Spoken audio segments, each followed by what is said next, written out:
How's it going, everybody out there? Team A and J here, and for our first video we are going to be bringing you a deck profile, and we are going to be doing Yosenjus.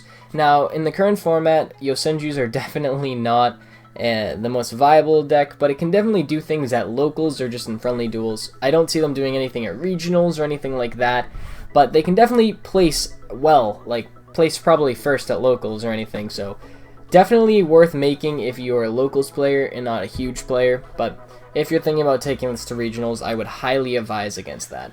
Also, this deck is a budget deck. It does not use anything like Pot of Desires, Solemn Strikes, or anything like that, so you can probably get this deck for under $100, anywhere in there. But if you do use cards like Pot of Desires and Solemn Strike, it definitely make this deck better, so feel free to use them. This is just for the deck we have, just for the purpose of it being budget. Starting off with the deck, we are going to start with the monster lineup. We only run 8 monsters.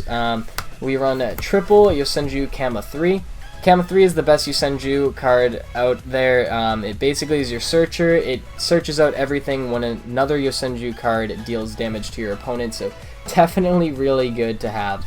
Next up we have Yosenju Kama 1. Kama 1's your bouncer. He's able to bounce a monster your opponent controls, or even a face-up card your opponent controls, so continuous back row or anything like that, and pendulum scales, all you can bounce, so very good right now. So he's helpful to have just to bounce and all that. And Yosenju Kama 2, only 2 of it. A lot of you might be like wondering, why are you only running 2? Just because of the fact I don't find it very useful. It doesn't have a search effect like Kama 3, or can't really do anything, so running 2 is fine. But I mean, you can run 3, but I don't know. I don't recommend it. Also, this is the monster lineup. It's only Yosenju, so if anyone wants to run anything else, you could probably run 2 Maxis. That's what I'd suggest. But other than that, that's really fine to have. Moving on to the spells, we are playing triple Fire Formation Tenki. Tenki is extremely good to play in this deck. If you couldn't have guessed, running only 8 monsters, it's very hard to find those, so having as much draw power as possible is definitely advised, so triple Tenki is the way to go. Moving on, triple Pot of Duality. Duality, also more draw power, able to really just get away with this card. This card says that you can't special summon the turn you activate it. All Yosenju say they normal summon, so doesn't really matter, you just can't use the extra deck the turn you play it, and that's perfectly fine. Then we are playing 2 Dark Hole. Dark Hole is extremely good, particularly in this deck, just because at the end of your turn, all Yosenjus return back to your hand, so you're able to just Dark Hole and get rid of their field, and then do whatever you want. So it's basically a Regeki at this point. You can also play a Regeki in addition to this to run basically 3 Regekis, but I recommend only 2. It's not needed to play a 3rd Regeki, but other than that, it's definitely a needed card. Moving on, double MST. This is our Twin Twister, basically, so if you have Twin Twisters, definitely play it over MST, just to get rid of back row. And for 1-ons, we are playing 1 Upstart. Upstart is Upstart, more draw power to find those 8 monsters, and Book of Moon. Book of Moon's definitely helpful, helps you get, it can help a lot, get you into some situations and just benefit you a lot. Moving on to the traps, the reason the Yosenju deck is playable, we are playing triple Reckless Greed. Reckless Greed is needed in this deck. I can't express that enough. Like, it is needed. Just to draw 2. That's why. And it's not really that bad having to skip your next 2 draw phases, because you typically have the resources you need to keep on going and playing. So definitely needed at 3. Then I'm playing triple Yosenju Secret Move. Great card. Say if your opponent has something, I don't know, let's just say Felgrand. I know no one plays it anymore. They have Felgrand, you normal summon your Yosenju, you try to activate their effect, Felgrand activates their effect, negating your monster, chain, and Felgrand dies. Or they activate a spell or trap. Super good, just protects your cards. It can be dead. It can be very dead, so 3 or 2. That's what I can see it being played at. Then for other traps, we are playing double Storming. Once again, budget deck, so no Quakings, no Drowning, I think it's called. No Drowning Mirror Forces. Although, if you do have them, I'd suggest Drowning Mirror Force over Quaking for this deck, just because shuffling them into the deck is so helpful, mainly in this deck. So definitely 2 Storming or Drowning if you do have it.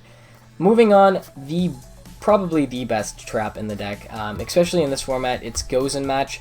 For anyone that doesn't know what Gozen Match does, basically, both players can only control one attribute of monster, so it really screws your opponent. 100% does. Yosenjus are all wind monsters, so it definitely really benefits you more than it will your opponent.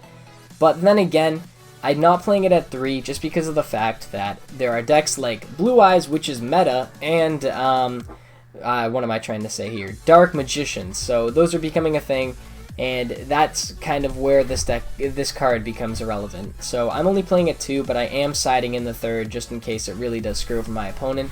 Also, I am playing double Breakthrough Skill. Great first turn card. Other than that, it can be a little iffy at sometimes, but having it, I usually find use to make out of it. So definitely worth playing. Then I'm playing double Threatening Roar, basically a placeholder until I find something a little bit better. Threatening Roar, your opponent can't attack.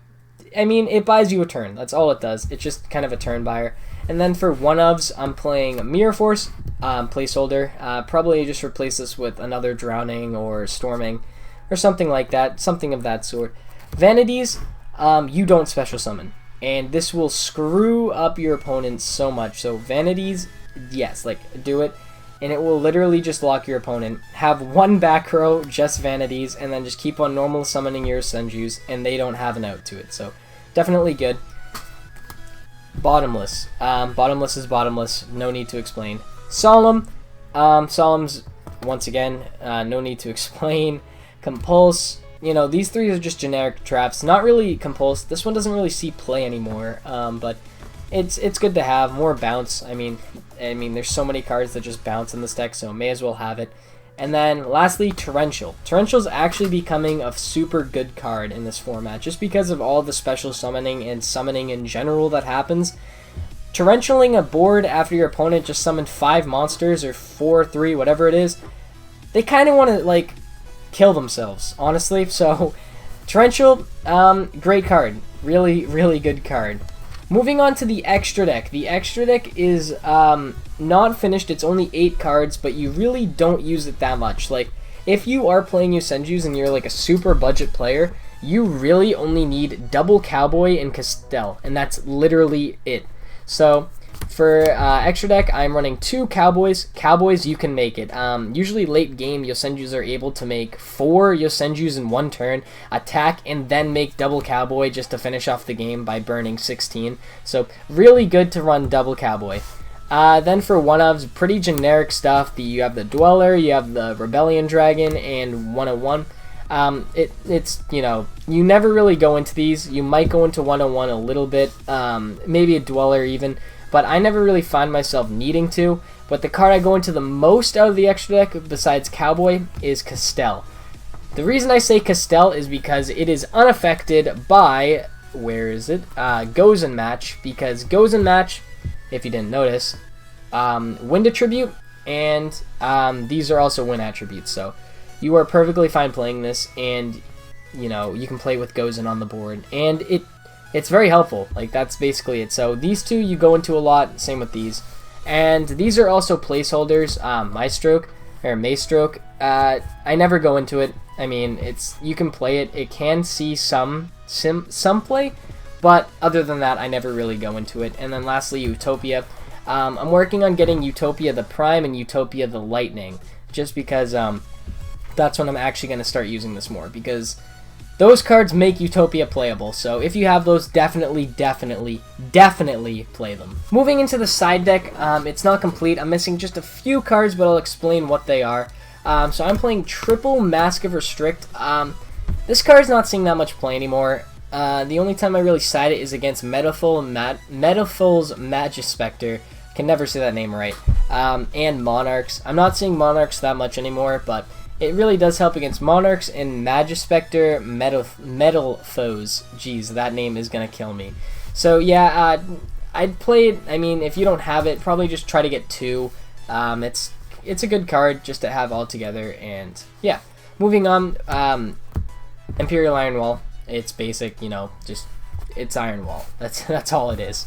And then I'm running the third Gozen Match, just because Gozen Match is very good when you find a deck that it screws over the opponent. So if you're playing something like Metal Foes, or Magispector Metal Foes, geez guys, this name.